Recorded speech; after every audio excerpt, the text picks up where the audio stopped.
دیکھیے تعویذ کے بارے میں جو حدیثیں ہیں اللہ کے رسول صلی اللہ علیہ وسلم کی وہ عام ہیں، کامن ہیں، اور اس میں ایسا کوئی فرق نہیں کیا گیا کہ قرآن والا تعویذ ہو تو جائز ہے اور قرآن کے علاوہ کچھ اور لکھا ہو تو ناجائز ہے۔ عام بات کہی گئی حدیثوں میں، من علق تمیمۃ فقد اشرک، جس نے تعویذ لٹکایا اس نے شرک کیا، یا من علق تمیمۃ فقد وکل الیہ، جس نے تعویذ پہنا، جس نے تعویذ لٹکایا، اللہ تعالیٰ اس کا معاملہ اسی کے حوالے کر دے گا۔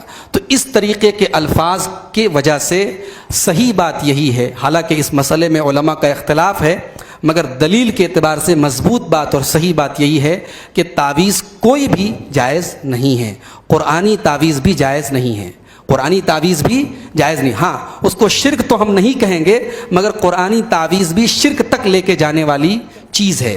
اور دوسری بات یہ کہ قرآن کو اللہ تعالیٰ نے اور اس کے رسول نے قرآن کو پڑھنے کا حکم دیا ہے، قرآن کو لٹکانے کا حکم نہیں دیا ہے۔ آپ ڈاکٹر کے یہاں جاتے ہیں، ڈاکٹر آپ کو سیرپ دیتا ہے، ٹیبلٹ دیتا ہے، آپ بجائے ٹیبلٹ کھانے کے اس کو گلے میں لٹکا کے پھریں گے، آپ کو آرام نہیں ملے گا۔ تو قرآن یقیناً شفا ہے، مگر قرآن کیسے شفا ہے؟ جیسے اللہ اور اس کے رسول نے ہمیں بتایا ہے۔ تو قرآن پڑھ کے دم کیا جائے، کسی کے اوپر جادو ہے، کوئی مسئلہ ہے، قرآن کی آیتیں پڑھ کے دم کیا جائے، اللہ کے رسول صلی اللہ علیہ وسلم نے جو دعائیں سکھائی ہیں وہ دعائیں پڑھ کے دم کیا جائے، انشاءاللہ اس سے اللہ تبارک و تعالیٰ کے حکم سے شفا ملے گی۔ تو قرآن کا تعویذ لکھنا غلط ہے، اور جو علماء لکھتے ہیں مناسب نہیں ہے، یہ عمل صحیح نہیں ہے۔ نہیں، اگر کسی کے دل میں یہ گمان ہے کہ مفتی صاحب نے ایسا کیا تو یہ عمل صحیح ہے، تو ایسا نہیں ہے۔ شریعت کا جو معیار ہے وہ قرآن اور حدیث ہے، کتاب و سنت ہے، اور کتاب و سنت کی روشنی میں اگر مفتی صاحب کا بھی کوئی عمل غلط ہے تو غلط کو غلط ہی کہا جائے گا۔ جی، اور کوئی سوال؟ جزاک اللہ خیر۔ السلام علیکم۔ وعلیکم السلام۔ بنی اسرائیل میں 70 پر 2 فرقے تھے، میری امت میں 70 پر 3 ہوتی وجہ اب کتنے ہوئی جی، وہ کیسا ہو، کیسے غلط ہو؟ دیکھیے انہوں نے سوال پوچھا ہے کہ بنی اسرائیل میں 72 فرقے ہوئے اور اس امت میں 73 فرقے ہوں گے۔ اللہ کے رسول صلی اللہ علیہ وسلم کی صحیح حدیث ہے، ترمذی کے اندر موجود ہے، ابو داؤد وغیرہ کے اندر بھی موجود ہے۔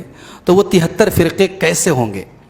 دیکھیے آپ اگر تاریخ پڑھیں گے، اللہ کے رسول صلی اللہ علیہ وسلم کے بعد صحابہ کے دور میں جو فتنے شروع ہوئے تو وہیں سے پھر فرقے پیدا ہونے شروع ہو گئے۔ صحابہ کے دور کے بعد خوارج کا فرقہ پیدا ہوا، رافضی شیعہ جن کو کہتے ہیں ان کا فرقہ پیدا ہوا، پھر آگے معتزلہ پیدا ہوئے، تقدیر کا انکار کرنے والے قدریہ پیدا، تو یہ مختلف فرقے پیدا ہوئے۔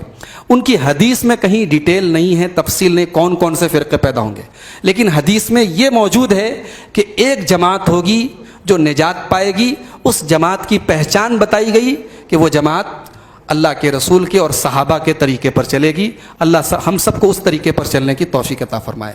تو اللہ کے رسول صلی اللہ علیہ وسلم کا طریقہ اور صحابہ کا منہج، صحابہ نے جس طریقے سے اللہ کے رسول کو فالو کیا ہے، قرآن اور حدیث کو فالو کیا ہے، یہی نجات پانے والی جماعت کا راستہ ہے، اور الحمدللہ ہم اسی راستے اور اسی منہج کی دعوت دیتے ہیں، اور اللہ سے دعا کرتے ہیں کہ اللہ ہمیں اسی منہج پر چلنے کی توفیق دے۔